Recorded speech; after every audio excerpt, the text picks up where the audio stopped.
अर्जुन उवाच जायसी चेत कर्मणः ते मता बुद्धि जनार्दन तत् किं कर्मणि घोरे मां नियोजयसि केशव। हे जनार्दन, हे केशव, कर्मणः ते बुद्धिः जायसी इति मता चेत तत् घोरे कर्मणि मां किं नियोजयसि।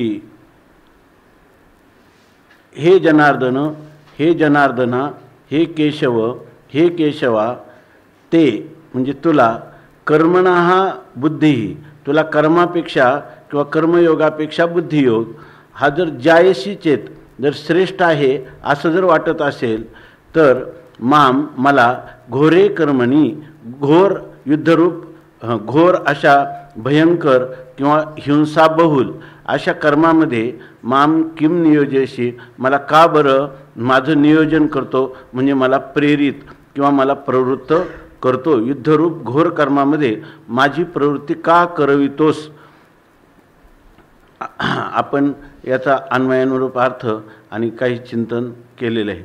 तर आता यावर माऊली सांगतात, मग ऐका अर्जुने म्हणितले, हे पण आपण पाहिलेलेच आहे, धावता भावार्थ घेऊ। मग ऐका अर्जुने म्हणितले, देवा तुम्ही जे वाक्य बोलिले ते निके म्या परिशिले कमळापती। या ठिकाणी अर्जुन बोलत आहे, अर्जुनाला हा प्रश्न निर्माण झालेला आहे की माझं ज्ञानयोग आणि कर्मयोग यापेक्षा ज्ञानयोग श्रेष्ठ आहे असं तुझं म्हणणं आहे आणि मला घोर कर्मामध्ये का प्रवृत्त करतो। याचा अर्थ असा आहे की हे ज्ञानयोग आणि कर्मयोग, हे कर्मयोग हा ज्ञानयोगासाठी आवश्यक आहे आणि ज्ञानयोग हा सुद्धा कर्मयोगासाठी आवश्यक आहे। कारण कोणतंही कर्म केलं तर ते ज्ञानपूर्वक जर कर्म केलं तर ते कर्म व्यवस्थित होतं आणि जर ज्ञानाचं तुम्ही कितीही श्रवणादी साधन करत राहिला अनधिकारी पुरुष, अंतकरण शुद्धी झाली नाही तर त्याला ते ज्ञान फलीभूत होत नाही, त्याचं अंतकरण हे कर्माने शुद्ध व्हायला पाहिजे, अशा पुरुषाला ज्ञान फलीभूत होतं। आणि ज्या पुरुषाला ज्ञान आहे त्या पुरुषाला, कारण कर्म जरी कसं करायचं म्हटलं तर ते कर्माविषयीही त्याला ज्ञान असलं पाहिजे तर तो चांगल्या प्रकारचं कर्म करू शकतो। आणि दुसरी गोष्ट, कर्मयोग हा स्थूल आहे, कर्म स्थूल आहे आणि ज्ञान सूक्ष्म आहे। तर स्थूलातून सूक्ष्माकडे जाता येतं। याचा अर्थ असा आहे की स्थूलापेक्षा सूक्ष्म श्रेष्ठ आहे। कारण का तर त्यांनी सांगितलं ज्ञानयोगा भगवान म्हणतात काय की कर्मयोग हा काय बुद्धियोगात धनंजय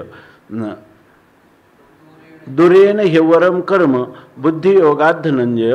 या ठिकाणी ज्ञानयोगापेक्षा हा कर्मयोग अत्यंत कनिष्ठ आहे, आवरम, दुरेन ही आवरम, अत्यंत कनिष्ठ आहे असं सांगितलं। खरोखरच गोष्ट अशी आहे, व्यवहारात सुद्धा जर मनुष्य नुसता कर्म करत असेल परंतु ते कर्म जे आहे ते महत्त्वाचं नाही, कर्मापेक्षा ज्या इंद्रियांनी कर्म करतो ती इंद्रिय त्याच्यापेक्षा सूक्ष्म आहेत आणि महत्त्वाची आहे। कारण समजा कर्म आपल्याला कर्म केलं नाही तर कर्म करणारा इंद्रिय हात आहे की नाही, हात आहे, पण हात नसला तर कर्म होईल का, नाही। याचाच अर्थ कर्म कनिष्ठ आहे आणि ते इंद्रिय जे आहे कर्मेंद्रिय ते श्रेष्ठ आहे। कर्मेंद्रियांपेक्षाही ज्ञानेंद्रिय सूक्ष्म आहे आणि ज्ञानेंद्रिय त्याच्यापेक्षाही श्रेष्ठ आहे। कसं की या ठिकाणी हे जे हस्तपाद पायू उपस्थ हे जे आहेत जिव्हा ही सर्व जी इंद्रिय आहेत ही कर्मेंद्रिय आहेत, त्याच्यापेक्षा ज्ञानेंद्रिय सूक्ष्म आहे। ज्ञानेंद्रिय कारण जर अगोदर ज्ञानपूर्वकच कर्म त्या ठिकाणी होतं म्हणून या ठिकाणी ज्ञानेंद्रिय ही त्या कर्मेंद्रियांपेक्षाही श्रेष्ठ आहेत।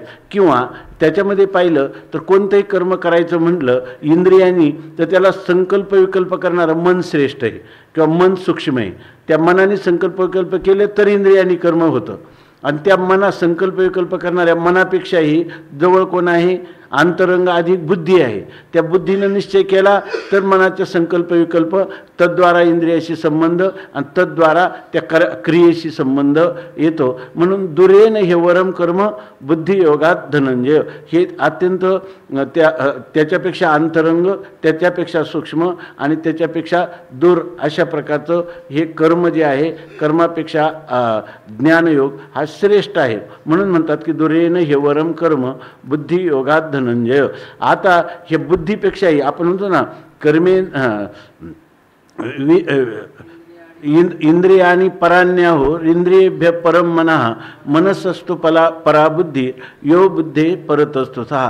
हे कर्म जे आहे, कर्मामध्ये सगळ्या क्रिया आहेत, परंतु त्यामध्ये ज्ञानपूर्वक जर कर्म केलं नाही तर त्या ठिकाणी त्या मनुष्याला त्या कर्माचं जे फल आहे ते फलश्रुती होत नाही. त्यांनी कर्म करायचं म्हटलं तर त्यांनी एक अखंडानंद स्वामींनी दिले, कर्म करताना किमान त्या माणसाला एवढं ज्ञान पाहिजे. त्याची व्रत सांगितले, कर्म हे एक व्रत आहे, पण त्या कर्माची 4 व्रत सांगितली. त्याच्यामध्ये एक पहिलं व्रत सांगितलं तर ते पद्मव्रत म्हणजे कमलव्रत. कमळ जसं आहे चिखलातच जन्मतं, पण चिखलाचा काही संबंध होऊ देत नाही. तसं कर्म जे आहे हे कर्म करत असताना त्या कर्मामध्ये कर्तृत्वाचा अभिमान आणि फलास्वाद्याचा काही संबंध न येता कर्म करणं हे कमलव्रत आहे. दुसरं चंदन व्रत सांगितलं. कर्म लोक म्हणतात निष्काम कर्मयोगी आहे, म्हणायलाही बरं वाटतं, ऐकायलाही बरं वाटतं, म्हणून घ्यायलाही बरं वाटतं, पण त्याच्यामध्ये ही व्रत आहेत की त्याच्यामध्ये हे कमलव्रत कर्म करताना त्याची पुन्हा रात्री झोपताना जी काही शांत झोप आहे ती कधी तिच्यामध्ये विक्षेप होता कामा नये, तर त्याचा कर्मयोग साधला आहे.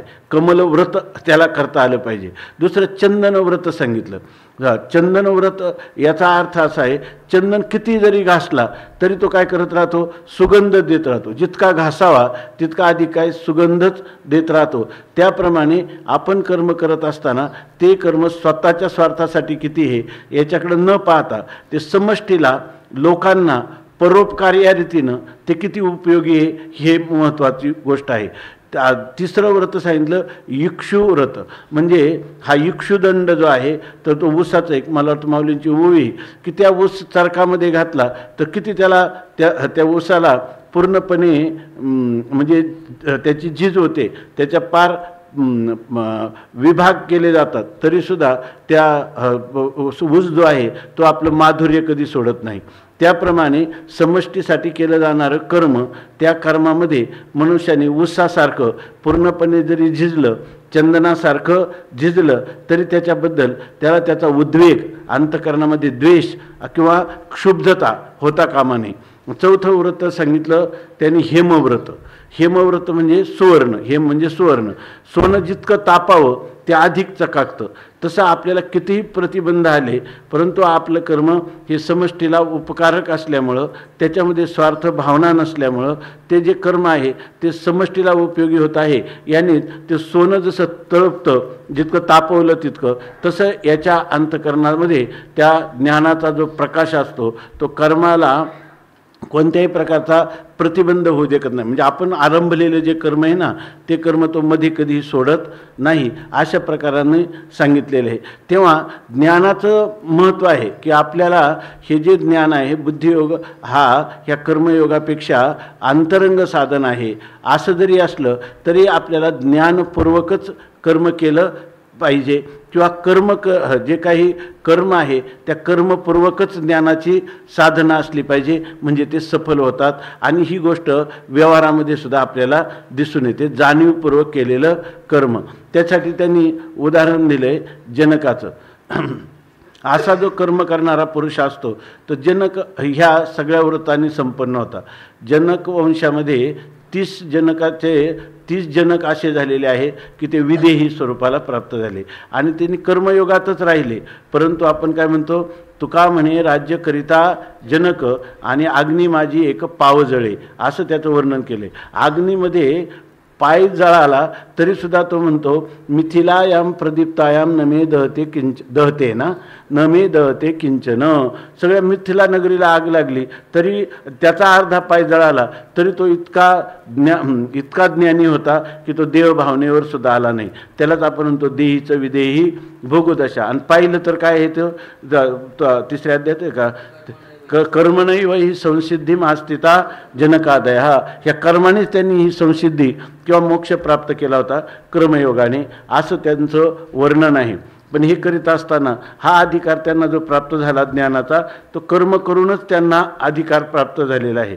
त्या कर्माविषयी त्यांना सांगितलं, एक जनकाचं वर्णन आलं शास्त्रामध्ये की तो जनक जो आहे त्या जनकाचा देहांत झाला. तर एक जनक असा होता त्या 30 जनकामध्ये, त्याच्याकडून कधी काहीतरी अपराध घडला होता. त्यामुळे ते साक्षात मोक्षाला, ते कोणी स्वर्गाला जात नव्हते. ते काय न तस्य प्राणा उत्क्रामंती इह एव समविलियंते. त्यांचे प्राण जे ते लोकांतराला जात नाही. ज्ञानवान पुरुषाचा प्राण हा ब्रह्मस्वरूपात लीन होत जातो. परंतु एक जनक असा होता की त्या जनकाचं प्राणाचं उत्क्रमण झालं आणि त्याला स्वर्ग लोकामध्ये वैकुंठामध्ये घेऊन चालले. जात असताना त्याच्याकडून घडलेल्या अपराधामुळं किमान नरक लोक जिथं आहे त्या नरक लोकावरून त्याला जावं लागलं. आणि त्या ठिकाणी सगळे तिथं जात असताना त्या नरकाच्या दुर्गंधीमध्ये रव आशीपत्र इत्यादी भागवतामध्ये जे वर्णन केलेलं आहे 29 नरकाचं, तर त्याप्रमाणे ते तिथून जात असताना त्याला तिथं कन्याचा विव्हळण्याचा आवाज आला. तेव्हा त्यांनी सांगितलं इथं काय हा आवाज येतो, असं त्यांनी त्या यमदूतांना विचारलं. तर त्यावेळेला त्यांनी सांगितलं काही नाही, या ठिकाणी तुमच्या अपराधामुळे ह्या लोकांवरून तुम्हाला थोडा वेळ जावं लागत आहे. तर ह्या लोकांना अशा प्रकारचं दुःखामुळं ते विवळतात. पण तितक्यामध्ये तो आवाज एकदम शांत झाला आणि त्याला हे जनका असे हाक मारायला लागले. त्यांना वाटलं की हे मला हाक कशासाठी मारतात, बरं आता यांचं हे कन्न विव्हळणं का थांबलं असं त्याला वाटलं. तर मग त्यांनी काय केलं की त्या लोकांना विचारलं तर हे थांबलं आणि हाक का मारतात. त्यामुळे त्याचं कारण असे, तुमच्या अंगावरून वाहणारा जो वारा आहे तो वारा यांना सुखावतो आणि तेवढ्या काळात यांना वेदना होत नाही. म्हणून ते काय म्हणतात, तू थांब, इथंच थांब. मग तू जाऊ नको पुढं, तुझ्यामुळं आम्हाला सुख प्राप्त होतं. असं ऐकल्याबरोबर मग तो जनक म्हणे काय हरकत नाही, मग मला इथंच राहतो, मी पुढं जात नाही. त्यांनी सांगितलं मला जे तुम्ही वैकुंठाला नेता, मला वैकुंठाला जाण्याची गरज नाही. जर ह्या लोकांना एवढं जर माझ्यामुळं सुख होत असेल तर मी याच ठिकाणी थांबतो. आणि असं म्हटल्यावर थोड्या वेळाने परमात्माच आली साक्षात आणि त्यांनी सांगितलं की आपल्याला आता तू या ठिकाणी आहे तर वैकुंठाला जायचं. त्यांनी सांगितलं पण मला वैकुंठाला जायचंच नाही. पण ते म्हणे की तुला न्यायला यावं लागलं ना. त्याचं कारण काय आहे की तू दुसऱ्याच्या सुखासाठी स्वतःला किती क्लेश झाले तरी चालतील, ह्या तुझ्या कर्मामुळं आता जे काही अदृष्ट उत्पन्न झालं त्यामुळं मला तुला नेण्यासाठी इथं यावं लागलं. ते अगदी तीच प्रमाण आहे या ठिकाणी, तेच सगळा अभंग बघा. तर त्यांनी सांगितलं मला आता वैकुंठामध्ये यायचं नाही, कारण हे लोकांना प्राणी मात्र सुखतं. भागवतामध्ये हा विषय वारंवार सांगितलेला आहे. अजून कुठं ते आला त्यांनी सांगितलं की मला मोक्ष नको, न स्वर्ग नको, न अपुनर्भव नको. कोण सांगतंय बघा, रंतीदेव सांगतो मला स्वर्ग नको, मला मोक्ष नको, वैकुंठ नको. फक्त माझ्यात एवढंच झालं पाहिजे की हे जे दुःखी झालेले जीव आहेत तर त्यांचं सगळं दुःख मला द्यावं आणि त्यांना सर्व सुख भोगायला मिळावं. त्याप्रमाणे हा जनक म्हणतो मला वैकुंठामध्ये यायचंच नाही. मग देव म्हणे आता तर तुला इतकं पुण्य निर्माण झालं की आता तुला वैकुंठामध्ये नाही येण्याची इच्छा ना, तर आता वैकुंठच इथं येईल. त्याला तुम्ही सांगितलेला अभंग आहे तो. का म्हणे त्यांनी आणि केली वैकुंठ मेदिनी, कोण पाहे तयाकडे वीर विठ्ठलाचे गाढे. काय पुनीत केले विष्णुदासी संगे आपुल्या दोषी, कोण पाहे तयाकडे वीर विठ्ठलाचे गाढे. अशुभ तया पुढे शुभ होऊनिया ठाके.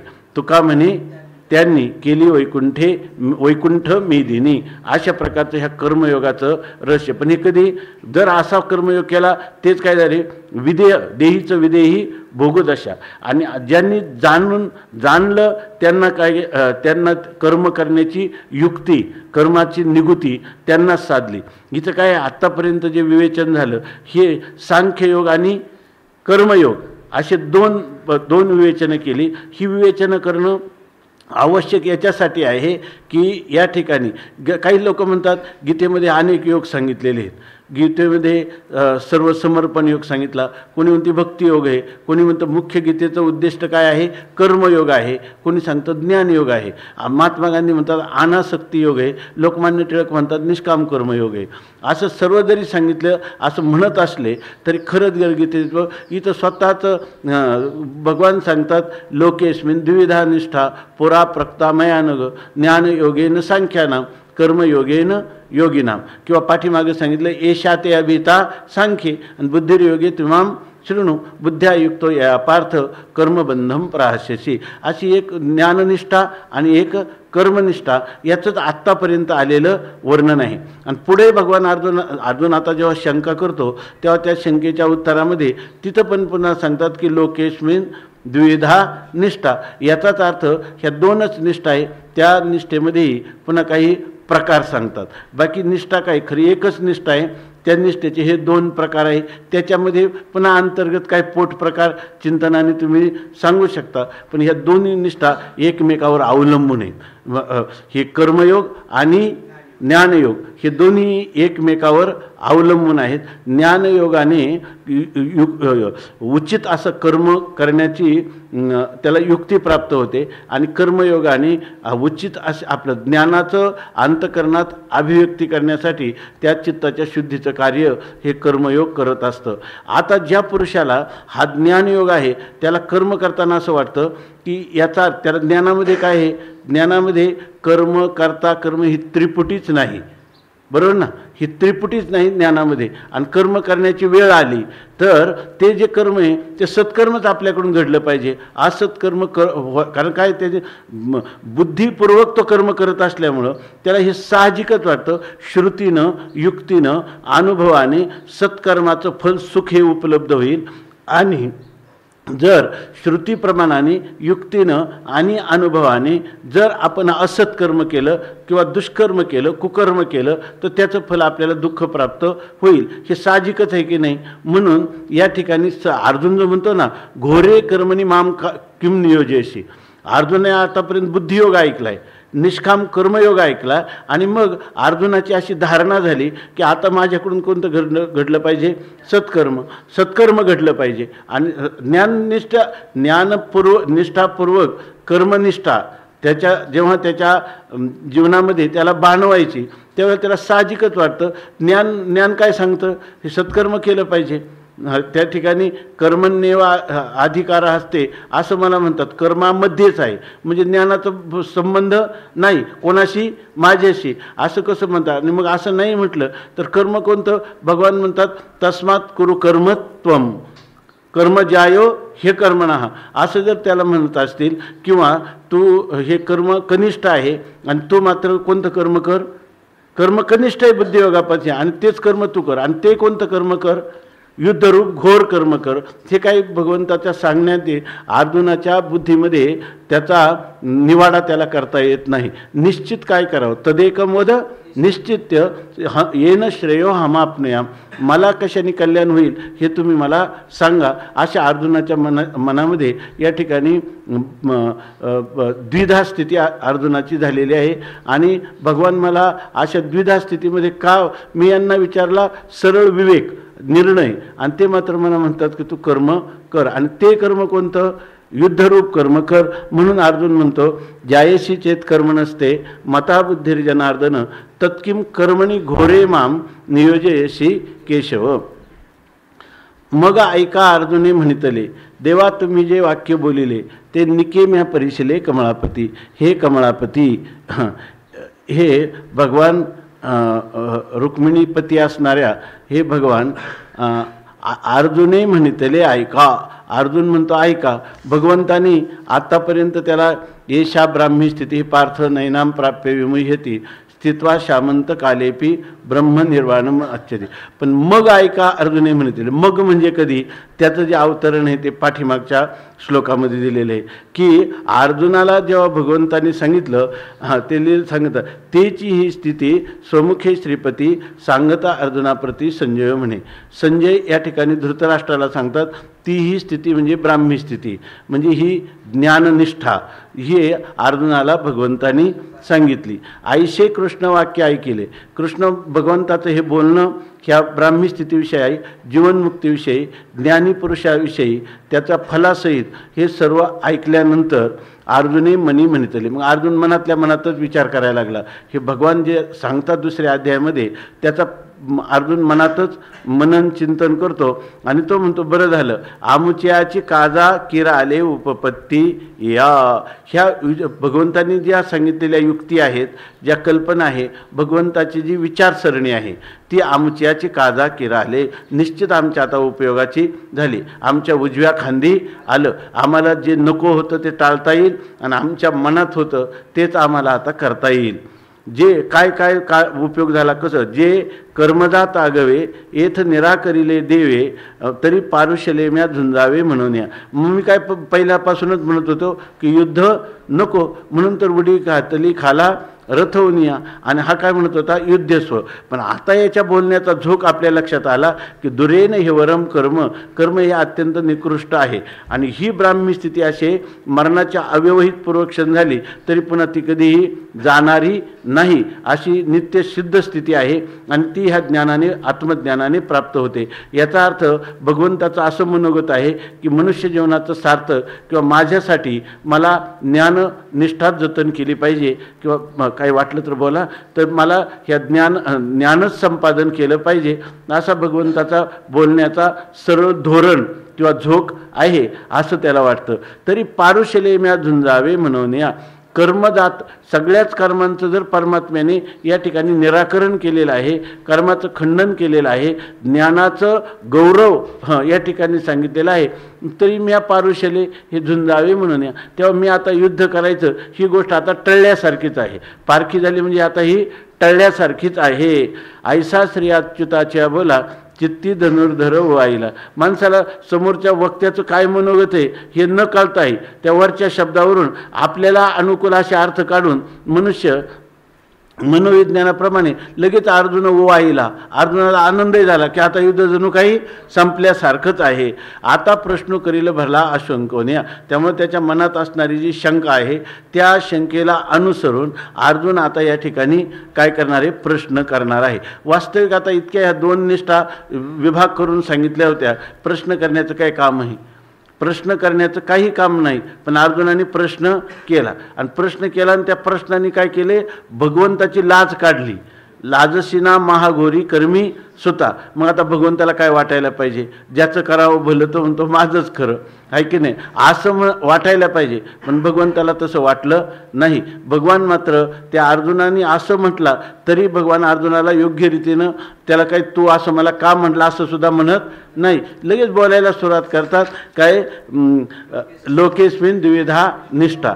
तर ते म्हणे असं कसं काय झालं. एक स्वामी महाराजांनी लिहिलं की प्रयागमध्ये कुंभमेळामध्ये प्रभू जयदयाल गोयंका यांचं प्रवचन होतं.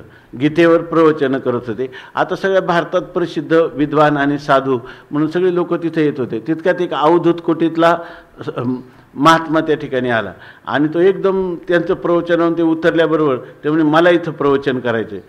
तुम्ही काय प्रवचन करता? मला करायचं आहे प्रवचन. त्यांनी आता ते साधूच होते, त्यांनी त्यांना परवानगी दिली.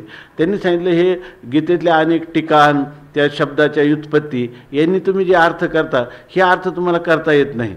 त्याचं कारण आहे म्हणे की गीता हा श्रीकृष्ण परमात्म्याने अर्जुनाचा जो संवाद आहे हा दोघांच्या मैत्रीपूर्ण संवाद आहे.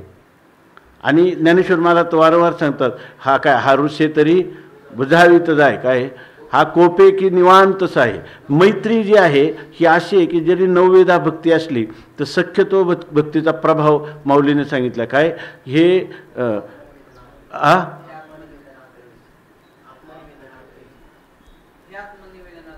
हे आत्मनिवेदना तळीची सख्या पिटिका होय सख्याची पार्थो अधिष्ठात्री तेथीची मातृका गा.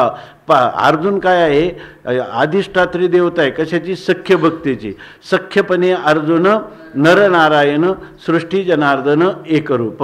अर्जुनालाच हा बोध कसा काय भगवंतांनी दिला, तर हा बोध एवढं मोठं अध्यात्म, त्याचं कारण अर्जुनाची भगवंतावर असणारी किंवा भगवंताशी अर्जुनाशी असणारी मैत्री किंवा सख्यत्व भाव आहे. म्हणून या ठिकाणी हा सख्य भाव जर कोणी करील, म्हणजे जर कोणी भगवंताशी मैत्री स्थापन करील, तर त्याला जीवनाची सगळी कोडी उलगडतील. म्हणून हा सख्य भक्ती म्हणजे ही साधारण नाही, आत्मनिवेदनातळीची म्हणजे उपांत्य भक्ती जी आहे, आत्मनिवेदनाच्या खालोखाल ती भक्ती म्हणजे ही सख्य भक्ती आहे. आणि या सख्य भक्तीमधून तुम्ही अर्जनात अर्जुन हा असं दिले, रुजुत्वात अर्जुन हा असं दिले की अर्जुनाचा असणारा सरळपणा. बरं, ही अशा प्रकारची मैत्रीचं उदाहरण आहेत की नाही महाभारतादिकामध्ये अनेक ठिकाणी. ज्ञानोबा राय तर काय करतात, हा अर्जुन जर रागावला तर हा कोप येतो की निवांतचीच आहे. खुशाल भगवान तो त्याला काही जरी बोलला तर ऐकून घेतो. अर्जुन रुसला तर रुसे की बुजावीत जाई. इतकं झाले की नवल पिशे लागले आहे पार्थाचे देवा. त्या अर्जुनाचं देवाला वेड लागलेले आहे. आणि अशा वेळेला भगवान अर्जुनाच्या जरी त्यांनी विचारला असेल आशंका घेऊन, तर भगवान मात्र त्याच्या प्रश्नाचं उत्तर देतात. म्हणून या ठिकाणी हा सख्य भक्तीचा प्रताप आहे असंही सांगितलं. तेव्हा असं अर्जुनाला वाटलं की आता प्रश्न करील भला आशंकोन्या. पण जरी त्यांनी शंका केली, मग आता अर्जुनाला काय अजूनही प्रश्न करत्यावर मनुष्याने कधीच नाराज होऊ नये. कारण प्रश्न आला, प्रश्न त्याला आला तर त्यांनी प्रश्न केला म्हणून त्याचे काही चुकलं का.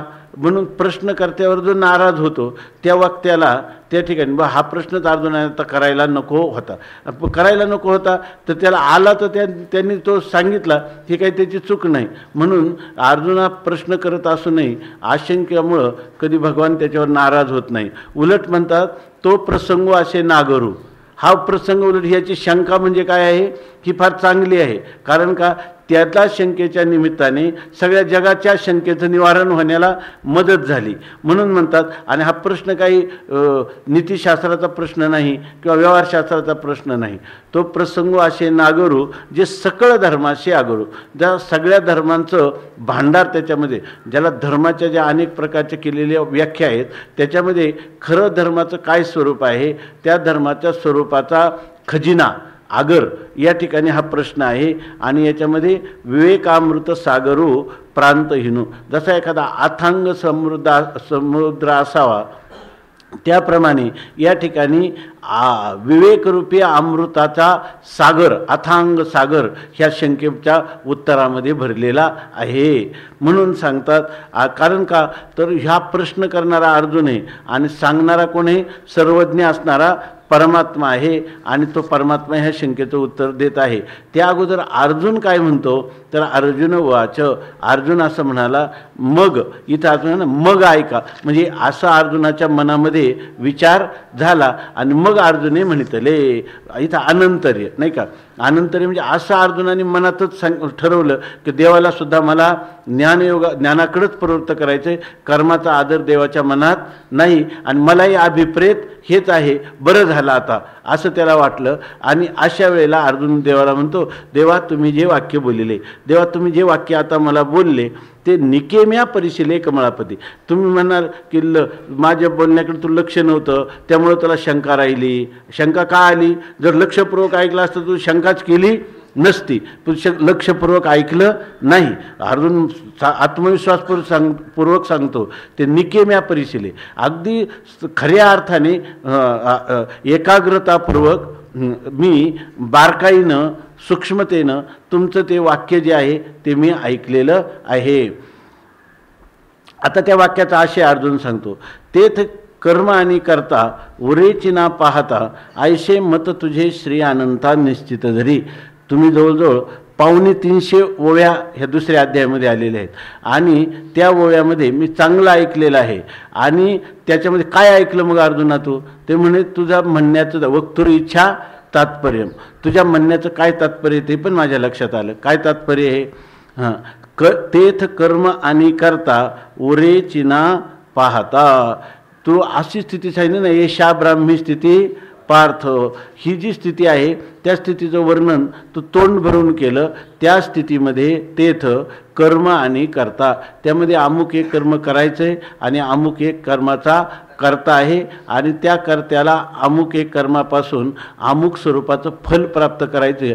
ह्या गोष्टी तुझ्या कुठंच ह्या गोष्टी तुला कुठंच मान्य नाहीत.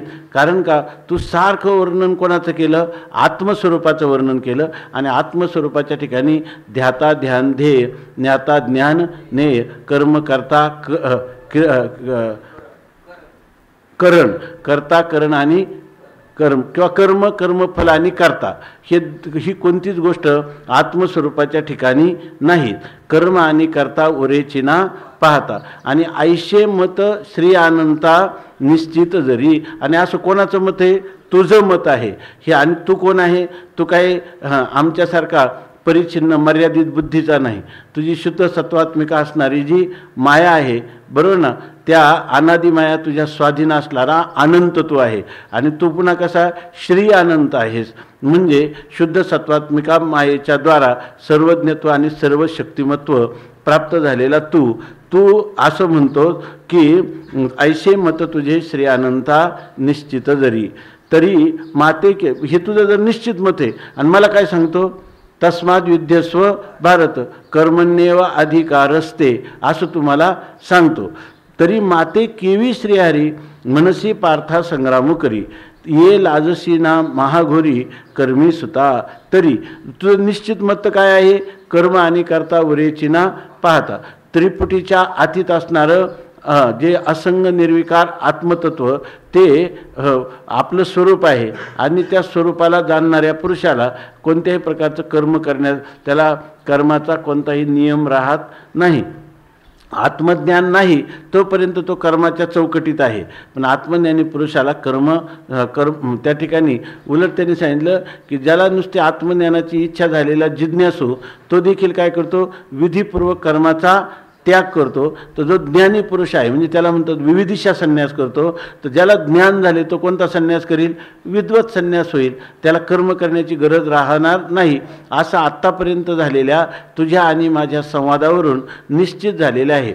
ऐशे मत तुझे श्री अनंता निश्चित जरी. पण हे झालं, पण मला एक आश्चर्य वाटतं, शंका येण्याचं कारण असं आहे, तरी एवढं झालं तरीसुद्धा हे श्रीहरी माते, हे श्रीहरी तू मला मात्र मनसी, मला मात्र असं सांगतोस, मला असा आदेश देतोस की म्हणे पार्था संग्राम करू.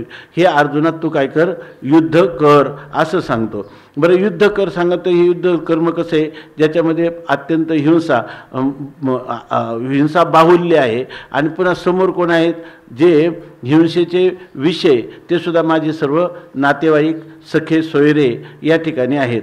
आणि मग हे कर्म कसं आहे? हे काय सत्कर्म आहे का? हे सत्कर्म नाही. आणि हे काय? महान भयंकर घोर अशा प्रकारचं युद्धरूप कर्म. आणि ते तू करत, तस्मात युद्धस्व, तू युद्धच केलं पाहिजे. कुरु कर्मैव तस्मात त्वं पूर्वही पूर्वतरम कृत. आता पुढे ते सांगणार आहेत. अशा प्रकाराने तू मला आज्ञा देतोस, त्या घोर अशा युद्धाविषयी आज्ञा देतो. आणि हे कर्म कसं आहे? मग म्हणतात महान घोर कर्म. आणि त्याला प्रवृत्त कोण करतो? तू. ज्याने आत्तापर्यंत ज्ञानाचा एवढा गोडवा गायला आणि कर्माचं कनिष्ठत्व प्रतिपादन केलं, तोच त्याच मला कोणता उपदेश करतो? युद्धरूप कर्माचा. मग हे करत असताना घोरी कर्मी सुता, महान घोर कर्मामध्ये मला सुता म्हणजे घालत असताना लाजशी ना, तुला लाज कशी वाटत नाही? काही सख्य भक्तीमध्येच असं म्हणलं जाऊ शकतं. हे सुद्धा काय आहे? सख्य भक्तीचंच उदाहरण आहे की या ठिकाणी तुला लाज कशी वाटत नाही. तरी मज करवी हे हा गा कर्म तुची अशेष निराकारीशी निशेष. तरी मज करवी हे हिंसक का करवीशी हा गा. अरे हे भगवान परमात्मन श्रीकृष्णा, तूची अशेष कर्म, तूच या ठिकाणी सर्व प्रकारच्या कर्माचा निशेष निराकरीशी, संपूर्णपणे त्याचं निराकरण किंवा निषेध करतो. न कर्मणा न प्रजया. म्हणजे या ठिकाणी कर्माने कधीही मोक्ष प्राप्त होऊ शकत नाही. त्या ठिकाणी काय, ज्ञानाद एव तु कैवल्यम, ज्ञानानेच मोक्ष प्राप्त होतो. तुम्ही काय म्हणाल, ही वाक्य कुठं गीतेत आलेली आहे की नाही? तर ह्या वाक्याचं त्यांनी चिंतन केलं की पुढं भगवान त्याला उत्तर देताना काय सांगतात, पुरा प्रोक्तामयाने ग. पुरा म्हणजे दुसऱ्या अध्यायात एवढाच अर्थ नाही. पुरा म्हणजे श्रुती स्मृतीमध्ये पूर्वीच मी हे तुला सांगितलेलं आहे असं सांगतात. कर्म तुचे अशेष निराकरीशी निशेष, न कर्मणा न प्रजा इत्यादी श्रुतींच्या द्वारा ह्या कर्माचा निरास किंवा निराकरण तूच पूर्वी केलेला आहेस.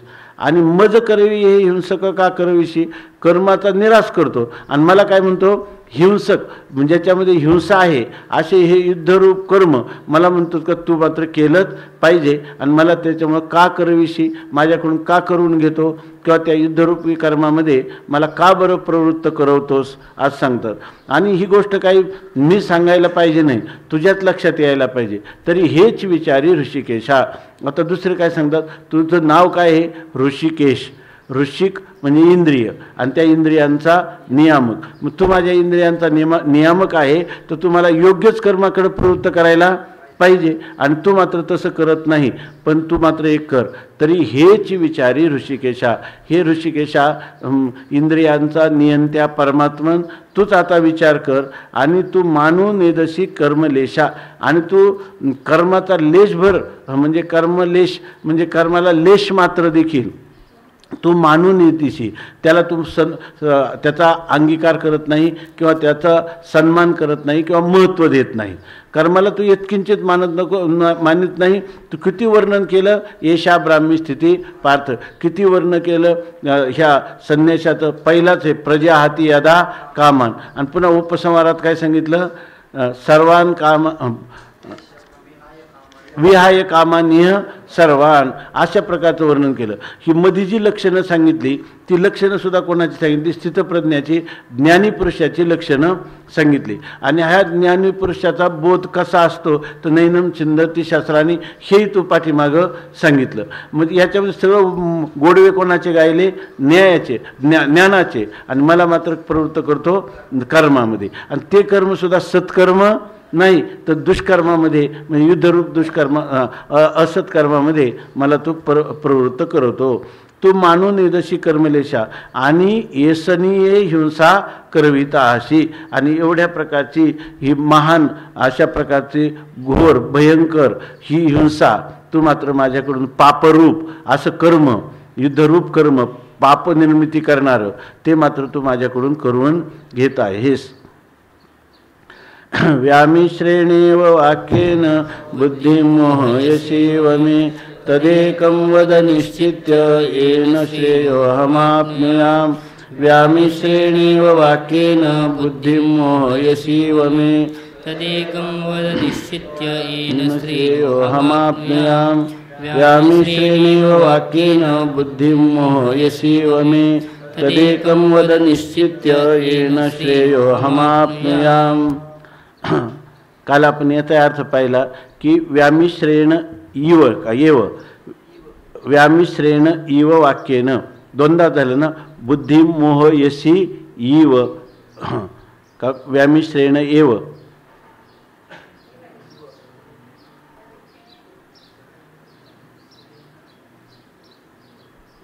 इवच्छेद व्यामिश्रेण इव वाक्येन बुद्धी मोह यशी इव मे, तद एकम वद निश्चित्य येन श्रेयः अहम आपनुयाम. अर्जुन देवाला सांगते, दोन्ही प्रश्न अर्जुनच बोलत आहे दोन्ही श्लोकामधून. तो म्हणतो की तू असा व्यामिश्र वी अधिक आ, बरोबर ना. आज या ठिकाणी तू विशेष करून सर्व बाजूनी असं मिश्र वाक्य बोलतो, म्हणजे घोटाळ्यात टाकणारं, गुंताड्यात टाकणारं, गुंतागुंत निर्माण करणारं, दुट्टप्पीपणाचं अशा प्रकारचं वाक्य बोलणं याला म्हणतात की व्यामिश्रेण इव वाक्येनं. आणि तू काय करत राहिला, आता माझ्या बुद्धीला असा निवाडा करून द्यावा, स्पष्ट व्हावं, तूही स्पष्ट सांगावं की ज्ञानापेक्षा कर्म कनिष्ठ आहे, ज्ञाननिष्ठेचं जतन कर. पण तू तसं करत नाही, तू मोह येशी. मला उलट विवेक चांगलं त्याच्यातला निवाडा, पृथक्करण, विश्लेषण, ॲनालिसिस म्हणतो आपण, ते करता यावं, ते दिलं सोडून. आणि तू काय केला, मे बुद्धी मोह यशी. तू माझ्या बुद्धीला आणखीन मोहामध्ये, अविवेकामध्ये, संशयामध्ये, संशय जाळामध्ये तू आणखीन मला पाडतो. पण आता त्याच्या अर्जुनाच्या मनात एक आहे, व्यामिश्रेण इव. तू असं दुट्टप्पीपणाचं जणू काय, म्हणजे याचा अर्थ तू दुट्टप्पीपणाचं मला बोलणार नाही, माझ्या बुद्धीचा नेमका निश्चय होईल असंच तू मला सांगशील. पण काय करावं, मला तर तसं जणू काय मला असं वाटतं पण हे जणू काय असंच आहे असं अर्जुन म्हणत नाही. तुम्हाला अविवेकात प्रवृत्त करशील असं नाही. मोह यशी, मला मोहात पाहतो असं नाही. मोह यशी इव म्हणजे आपल्या श्रीगुरूंच्या विषयी किंवा उपदेशकर्त्याविषयी अशी एवढी निष्ठा असली पाहिजे की असं हे करणार नाहीत. म्हणजे जर प्रसंग आला तर काय करणार, तू जे म्हणतो त्याचंच मी अनुसरण करीन. ते उदाहरण सांगतात की तो राजा प्रधान गेले आणि एका झाडाखाली झोपले. तर त्यावेळेला त्या दुष्काळ होता, कुठंच पाणी नव्हतं, आणि त्या राजा प्रधानाच्या मांडीवर झोपला. त्यावेळी तिथे एक पिंगळा बोलायला लागला की हे जे धरण इतके झाले ना, पण राजाचा रक्ताचा एक थेंब जर याच्यामध्ये दिला तर निश्चित इथं हा तलाव भरून जाईल आणि सगळा दुष्काळ उजाडून जाईल. आणि नंतर काहीतरी सांगितलं की त्या ठिकाणी इथं जवळच एक वनस्पती आहे, ती वनस्पती त्याच्या मानेला जिथं जखम केली तिथं लावली का हा राजा पुन्हा उठून बसेल आणि आता सगळी प्रजा सुखी होईल. मग तितक्यामध्ये काय झालं, त्यांनी तलवार काढली त्या प्रधानाने आणि त्या राजाच्या मानेवर ठेवली. राजा तितक्यामध्ये जागा झाला, त्याने डोळे उघडले आणि डोळे उघडल्याबरोबर त्याला वाटलं की आता हा आपल्या मानेवर यांनी सुरी धरलेली, परंतु हा आपली मान कापणं शक्य नाही. तो पुन्हा झोपला राजा. मग त्यांनी मान कापली, त्यानंतर ते तळ्यात नेऊन टाकलं, पुन्हा ते औषध लावलं, ती वनस्पतीनं तो राजा उठून बसला.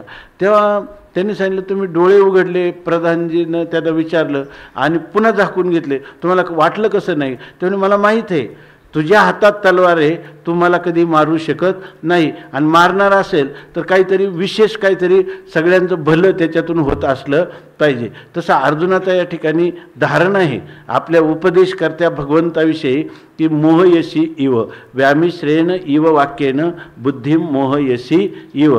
परंतु मग म्हणतात तद एकम वद निश्चित्य. तू स्वतः पहिल्यांदा निश्चय कर आणि निश्चय करून ऐके नाही लेबंत नाही, निश्चय कर आणि मग मे निश्चितम वद. मला तू काय, तुला जे सांगायचं आहे ते मला सांग. पण एक लक्षात ठेव, मला काय पाहिजे, येन अहम श्रेहा आपनुयाम, जेणेकरून माझं कल्याण होईल, आत्यंतिक मंगल होईल. आणि मंगल कोणतं आहे, मोक्षा शिवाय दुसऱ्या जगामध्ये कोणतंच मंगल, दुःखाची आत्यंतिक निवृत्ती आणि परमानंदाची प्राप्ती हे ज्याचं स्वरूप आहे असा मोक्ष आहे. आणि तो मोक्ष मला प्राप्त व्हावा असं तूच निश्चय कर आणि मला सांग असं म्हणतात. याविषयी बघा माऊली कसं अर्जुनाचं जे भाष्य आहे, म्हणजे अर्जुनाच्या भाष्यावर भाष्य करतात नाही का. तर ते सांगतात, देवा तुवाचे आयशे बोलावे तरी आम्ही नेनती काय करावे, आता संपले म्हणे पा अगवे विवेकाचे. देवा पहिल्या श्लोकात सांगितल्यानंतर म्हणतात की देवा तुवाचे आयशे करावे, तूच असं करायचं, म्हणजे विरुद्ध करायचं, कर्माला मान द्यायचा नाही आणि मला मात्र काय करायला लावायचा, आपल्या मित्राला, आपल्या सख्य भक्ती करणाऱ्याला मात्र त्याला सांगायचं तू कर्म कर. तर ते म्हणतात असं जर तूच बोलायला लागला तरी आम्ही नेनती काय करावे. सर्वज्ञ जर तू म्हणायला, तू असं करायला लागला तर आम्ही तर बोलून चालून काय अज्ञानी जीव, आणि ते तुला शरण आलो. शिष्यस्तेहम शाधी माम त्वाम प्रपन्नम, आणि शरण आलेल्या तुला तू मात्र आमचा अशा प्रकारचं बुद्धिभेद करायचा, तेव्हा आम्ही अज्ञानाने करावं तरी काय. आता संपले म्हणपा अगवे विवेकाचे. म्हणतात का मनुष्य विवेकशील असला पाहिजे. आता विवेक तर सरळच सांगितला, विवेकी सांगावा काय मराठाजी. आता सरळ सरळ विवेक आहे का युद्धापेक्षा, युद्धरूप कर्मापेक्षा ज्ञानयोग श्रेष्ठ आहे. आणि अशा वेळेला तू सांगतो युद्ध कर. आता विचाराचं कामच संपलं. आता संपले म्हणपा अगवे विवेकाचे. आता विवेक करायचा आणि सार काय ना असार काय, त्याज्य काय ग्राह्य काय, सत्य काय मिथ्या काय करायचं कामच नाही. युद्ध तू फक्त तुझं म्हणणं काय, त्या बुद्धियोगाचा विचार सोडून दिला. मुखाने म्हटला का तो श्रेष्ठ आहे आणि करायला सांगतो काय कर्म. बरं ते कर्मसुद्धा जाणीवेनं सांगावं ना, तर ते सुद्धा जाणीवेचा विचारच नाही. युद्धरूप कर्म कर असं मला तू सांगतो. तेव्हा आता विचार आटोपला समजा. विवेकाचं कामच राहिलं नाही. विवेक म्हणजे सत्य असत्य यांचा पृथक्करण करता येणं, याचं काम नाही. पृथक्करण करायचं म्हणजे बुद्धीचं काम आहे, बुद्धियोगाचं काम आहे. तो मला काय सांगतो बुद्धियोग बाजूला, मला सांगतो कर्मयोग. बरं कर्म तरी बुद्धियोगात थोडा कळला तर त्या माणसाला सत्कर्म तरी करावं वाटेल. तुम्हाला कोणतं कर्म सांगतो, युद्धरूप दुष्कर्म मला करायला सांगतो. हागा उपदेश जरी ऐसा तरी अपभ्रंशतो कैसा, आता पुरला आम्हा दिवसा आत्मबोधाचा. अर्जुन म्हणतो खरं हे जे भाषा आहे ना, ही सख्य भावातलीच भाषा आहे. म्हणून याच्याबद्दल असं वाटायचं नाही की अर्जुनाला भगवंताचा महिमा कळला नाही आणि त्यामुळे तो असं बोलतो वगैरे, असं म्हणायचं काही काम नाही. ज्या वेळेला तुकोबारायांचं वैकुंठ गमन झालं त्यावेळेला कान्होबारायांनी जो शोक केला, तर तो शोक सगळा याच्यात ते कान्होबाराय तुकाराम महाराजांना मित्र मानून त्या मोठे जे अग्रजा भ्राता पितृ समाना, पण त्याच्यामध्ये त्यांचा सगळा सख्यत्वाचा भाव होता. म्हणून त्यांनी सख्यत्वे करीत गेलो सलगी, असं काय अभंग आहे. सख्यत्वे या गेलो काय करीत सलगी, असं म्हणजे मी तुला मित्रभावाने पाहिलं, तू साक्षात परमात्मा विष्णू या ठिकाणी माझ्या बंधूच्या रूपाने आला हे मला कळलं नाही. तसं अर्जुनाचं या ठिकाणी म्हणतो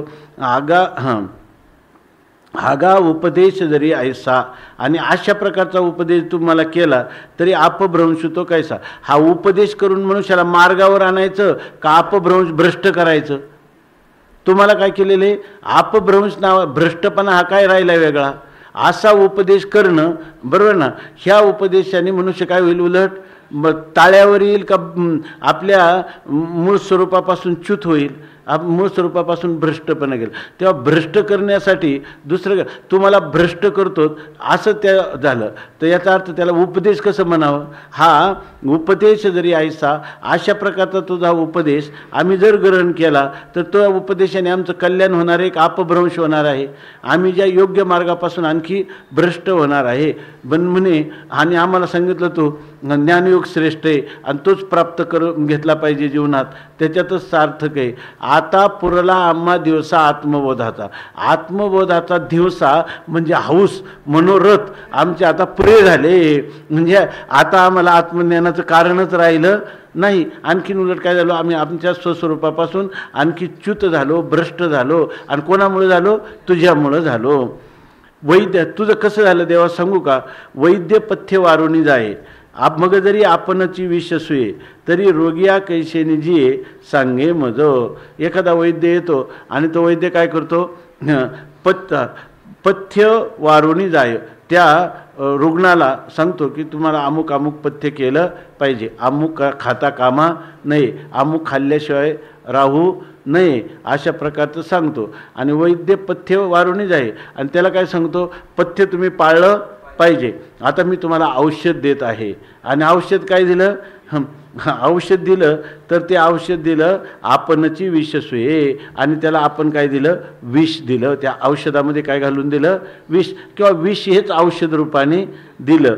तर मग रोगिया कैसेने जे सांगे मज, तो रोग कसा जगेल सांग बरं. नाही अहो त्याला पथ्य सांगितले ना व्यवस्थित, पथ्य सांगून काय उपयोग.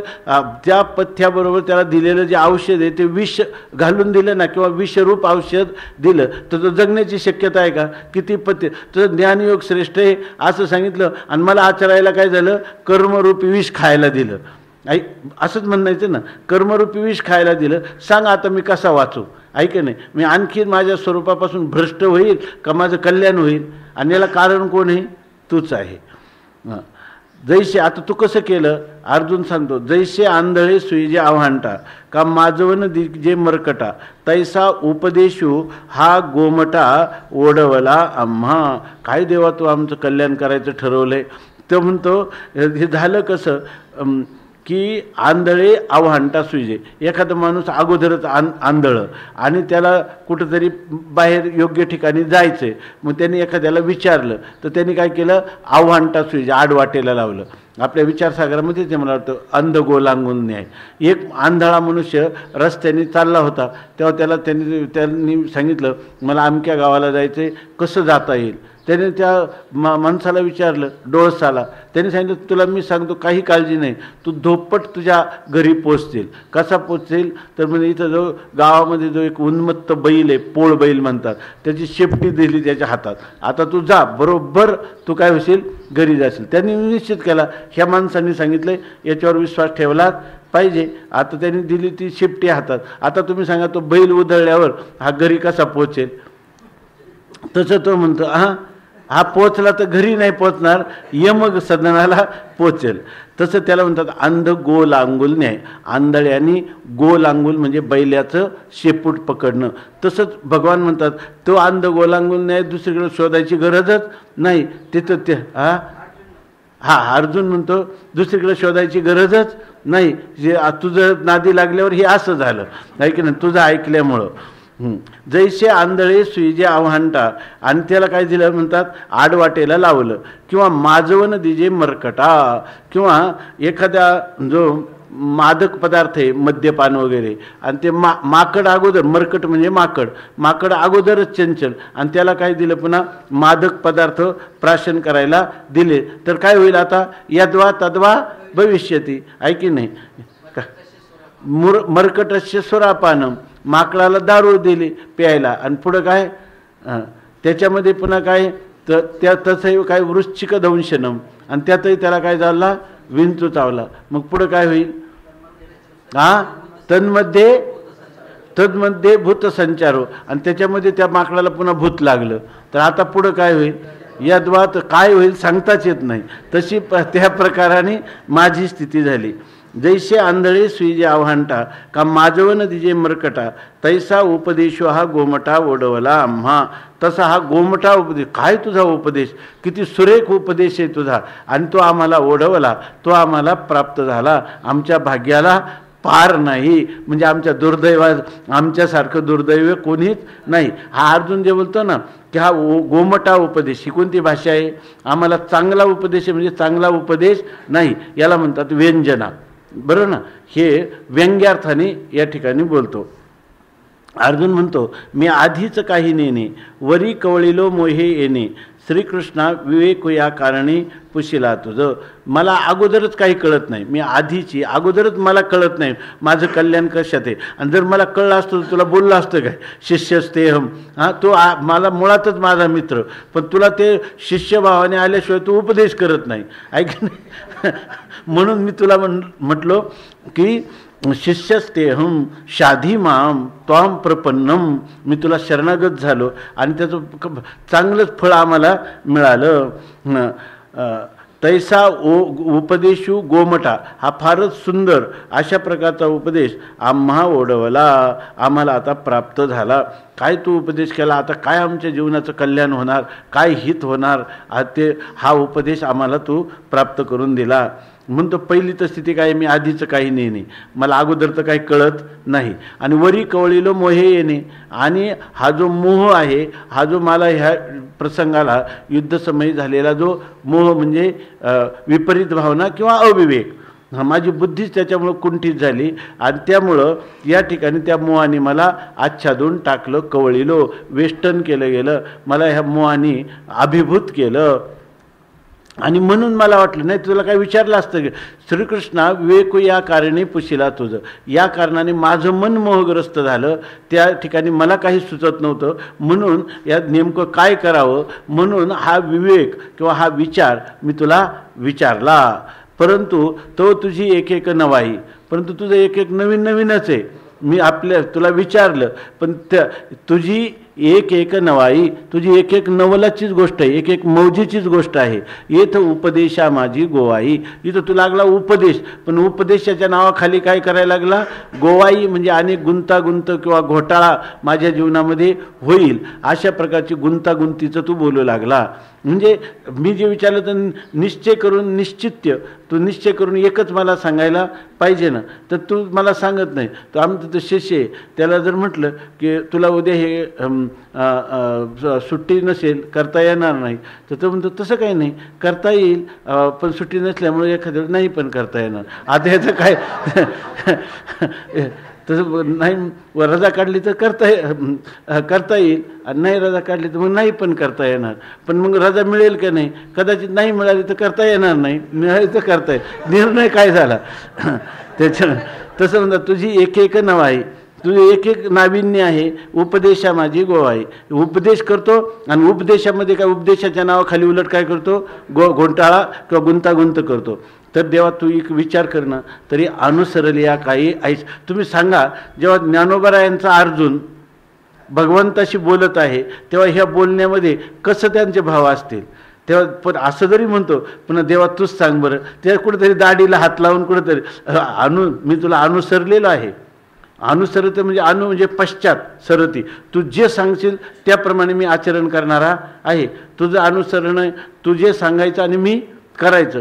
तेव्हा देवा तू अनुसरलेल्या माझं आयुष्य करावे, असं करावं का देवा. देवच काय म्हणेल, देवाचं हृदय द्रवीभूत होईल. देव म्हणेल अर्जुना तुझं बरोबर आहे, माझं चुकलं आहे की नाही, तर मी तुला आता निश्चित व्यवस्थित सांगतो, असंच करतील की नाही देव. म्हणून म्हणतात अनुसरली या काही आयुष्य की जे, जर तुम्ही मी तुझं अनुसरण करतोय ना, तुझ्यावरून मी काय केलेलं आहे, तुझ्या शब्दावरून माझा जीव ओवाळून टाकलेला आहे. मी तुला काय म्हणतो, करिष्ये वचनम तव, आणि तू मात्र मला असं करतो. देवा तूच सांग बरं आता. ह्या कोणता अर्थ आहे, आक्षेपार्थ आहे ना. अनुसरलिया काही आयशे की जे काही, देव काय म्हणेल, नाही बाबा अनुसरलेल्या असं करता कामा नाही, माझंच चुकलं, आता तुला मी दुरुस्त करून देतो. अर्जुन पुन्हा पुन्हा म्हणतो, आणि मी तनु मनु जीवे तुझिया बोला ओठंगावे, आणि तुवाचे आयुष्य करावे तरी सरले म्हणे. अर्जुन म्हणतो देवा तू चांगला बारीक विचार कर, तुझं माझा आजचा संबंध नाही, आणि त्याचाच बारकाईने विचारला करत. तनु म्हणजे माझं सगळं शरीर, मन आणि माझं सर्व जीवन प्राण, हे सर्व तुझिया बोला ओठंगावे. आणि ह्या सर्वांचा आश्रय कोण आहे, तुझं बोलणं, आणि त्याला ओठंगावे म्हणजे आश्रय करायचा.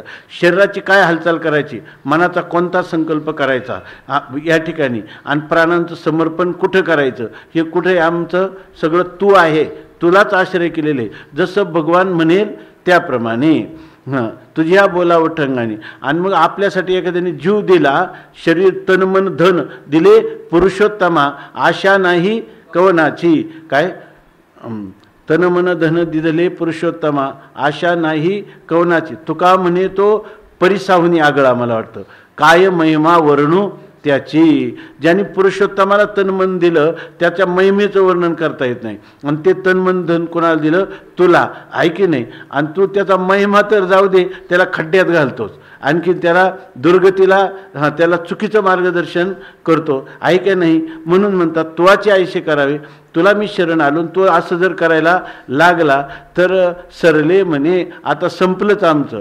ते सांगतात आम्ही तनु मनु जीवे तुझ्या बोला ओठंगावे, आणि तुवाचे आयुष्य करावे.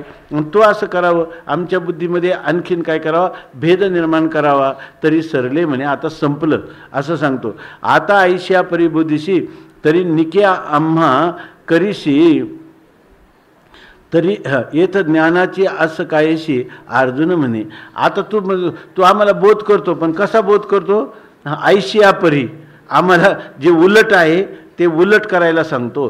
जे युद्धरूप कर्म करू नये ते कर, आयशिया परी बोधीशी.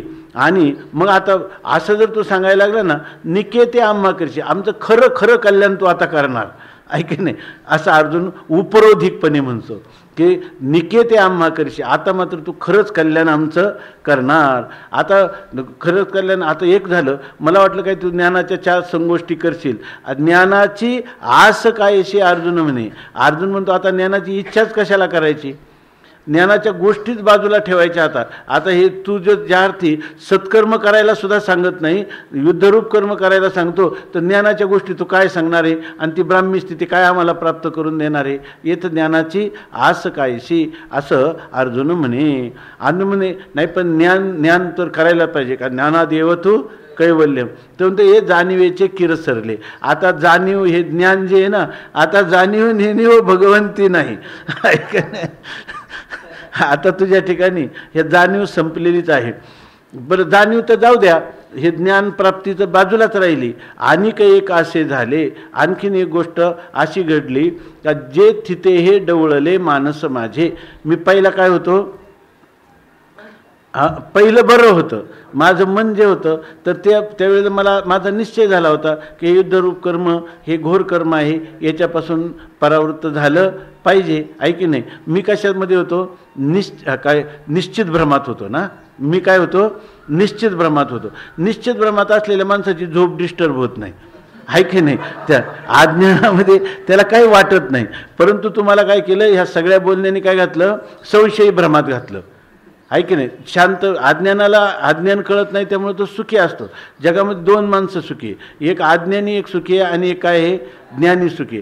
ज्ञानी पुरुषाला त्याच्या आत्म्याच्या असंगत्वाचा निश्चय असल्यामुळं त्याला मिरूपासोनी थोरे, त्याला काही होत नाही. आणि अज्ञानी पुरुष आहे, त्याला कशाला काय म्हणतात, कोडग्या अशा प्रकारचे त्याला त्याच्याबद्दलचं काही वाटतच नाही. म्हणून हे दोन्ही माणसं. पण ज्याची मधली स्थिती आहे ना, ज्याच्या ठिकाणी सामान्य स्वरूपाचं ज्ञान आणि विशेष स्वरूपाचं अज्ञान, त्याच्या हालाला काही जोड नाही. म्हणून म्हणतात आता ऐश्या परिबोधिशी तरी निके आम्हा करीशी येथ ज्ञानाचे आस कायशी. अर्जुन म्हणे तरी हे जाणीवेचे किर सरले. आता या ज्ञानाचं तर संपलंच, परी आणिक एक झाले, एक आणखी गोष्ट उलट त्याच्यात काय पडली, आणखी भर पडली. काय भर पडली, जे थिते हे डवळले मानस माझे. माझा पहिला स्थिर निश्चय होता का न यत्सेती गोविंद मुक्त्वा तुष्णीम बबुव, हा माझा निश्चय होता. पण आता मी काय तुझ्या नादी लागलो आणि तुलाच म्हणा तू काय बोलायला तयार नाही. मी तर तुला पहिल्यांदाच सांगितलं, तू क्लैब्य मास मगम पार्थ थोडक्यात बोलला आणि मी पुढं बोलायला लागलो, तू बोललाच नाही. म्हणून मलाच वाटायला लागलं का आपलंच कुठेतरी चुकतं. म्हणून मीच काय म्हणते, दोन श्लोक कोणते याच्या आधीच असलं, न तद विद्मः कतरन्नो गरियो यद्वा जयेम यदिवानो जयेयु याने हत्वा न जिजीविषामस्तेव स्थितः प्रमुखे धातराष्ट्रः कार्पण्य दोषोप हत स्वभाव. असं माझं मन काय झालं, संशयी भ्रमामध्ये गेलं. आणि माझं असलेलं जे मन आहे ते डवळलं, म्हणजे ते जे मन आहे ते अधिकच चंचल झालं, ते अधिकच मन क्षुब्ध झालं, अधिकच मनाला उद्विग्नता प्राप्त झाली. तेवीचे श्रीकृष्ण आहे तुझे चरित्र काही नेनिजे, जरी चित्त पाशी माझे येणे मिशे. आता मग काय होतं, प्रिय वस्तूचं प्रिय व्यक्ती ज्या वेळेला असं काही आपल्या मनात संशय ज्या निर्माण होतं, तेव्हा दोन प्रकारे, हा माझा अकल्याण तर करीत नाही ना, आपण इव आहे, हा काय असं करणार नाही, मग तरी हा असं का बरं करतो. याचं कारण काय आहे, मनोविज्ञानाप्रमाणे असं एक मनात विचार येतो, हा माझी परीक्षा तर पाहत नाही ना. म्हणून अर्जुन म्हणतो की जे थिते तेवीची श्रीकृष्णा हे तुझे. त्याचप्रमाणे असं झालं की माझं मन आणखीन डवळलं, जास्त अस्थिर झालं, जास्त भ्रमित झालं. म्हणून मला असं वाटतं श्रीकृष्णा हे तुझं काय चरित्र आहे, ही काय तुझी लीला आहे, हे नेनिजे, ही काही मला कळत नाही. तुझे चरित्र काही नेनिजे. मग मला असं वाटतं इथे दोन पाठ आहे, एक जरी आणि तरी, असं दोन पाठ आहे. परी परी परी चित्त पाशी माझे येणेमिशे. का जर तू कदाचित माझा चित्ताची परीक्षा करत असेल, आहे की नाही, काय हलवणी खुंट आधी करावा बळकट, हा कसा स्थिर राहतो की नाही, माझ्यावर याचा किती दृढ विश्वास आहे, अशा प्रकारचं तू माझ्या चित्ताची परीक्षा तर करीत नाहीस ना. चित्त पाशी माझे येणे मिशे, हे असं बोलून या निमित्ताने याला सांगू बरं युद्धामध्ये प्रवृत्त हो. मग कळ तरी याला काय हे युद्ध नको आहे आणि तत्त्वज्ञानाची याला आवड आहे का काय, आणि मग हे युद्धरूप कर्मापासून नंतर पाहू काय विचार करायचा. माझी परीक्षा तर घेत नाही ना. पुन्हा दुसरी शंका येते, आणि जे माणूस प्रिय असतं ना त्याच्याविषयी माणसाला फार शंका येतात, खूप तो माणूस वेळेवर घरी पोहोचला नाही तर त्याच्यामध्ये इतक्या शंका येतात, तो गाडीत बसला असेल की नाही, का आजारी पडला असेल का का का ओव्हर टाईम निघाला असेल, किती पण कल्पना येतात. आणि प्रिय व्यक्तीविषयी अधिक येतात. जे प्रिय व्यक्ती नसली त्याचं काय, जे व्हायचं जसं व्हायचं तसं चाललं, इकडं काही फरक पडत नाही त्याचा.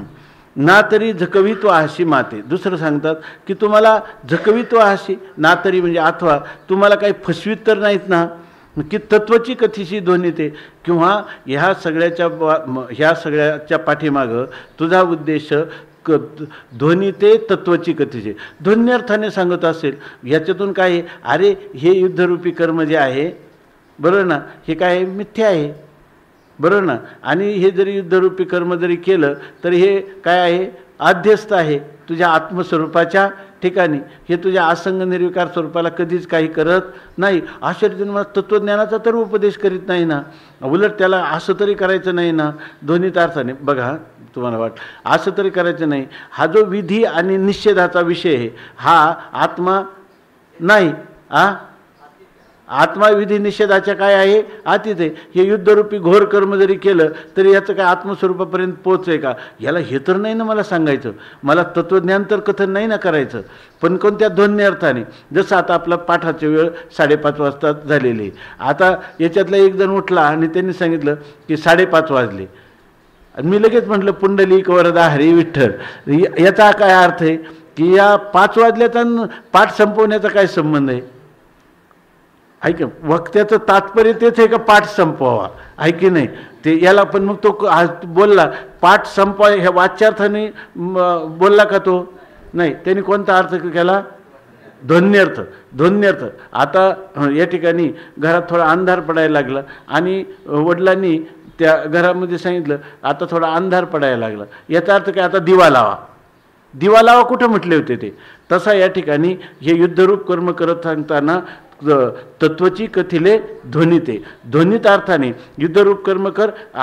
माझ्या अर्जुनाला पाप आणि पुण्याच्या अतीत करायचं. अर्जुनाला स्वप्नातलं पाप आणि स्वप्नातलं पुण्य जागृत झाल्यावर आहे कुठं, पापाचाही अभिमान वाटत नाही आणि पुण्याचाही अभिनिवेश राहत नाही.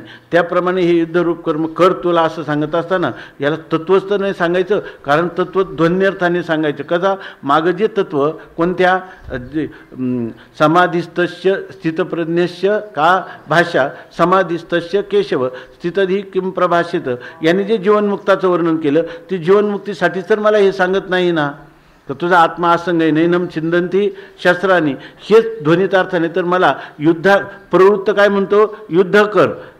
आणि याच्याकडे असं पण वाटतं, एक बाजू विरुद्ध दिसते तर लगेच दुसरा संशय मनामध्ये काय येतो, कदाचित असं भगवान करणार नाही, त्याच्यात माझं ते कल्याणच केल्याशिवाय राहणार नाही. पण कल्याण तरी कोणत्या अर्थाने करत असतील, कदाचित तत्वची कथिले ध्वनिते. ठीक आहे ना, तर मला हे ध्वनितार्थाने कथन तर करत नाहीत ना, असं तो म्हणतो.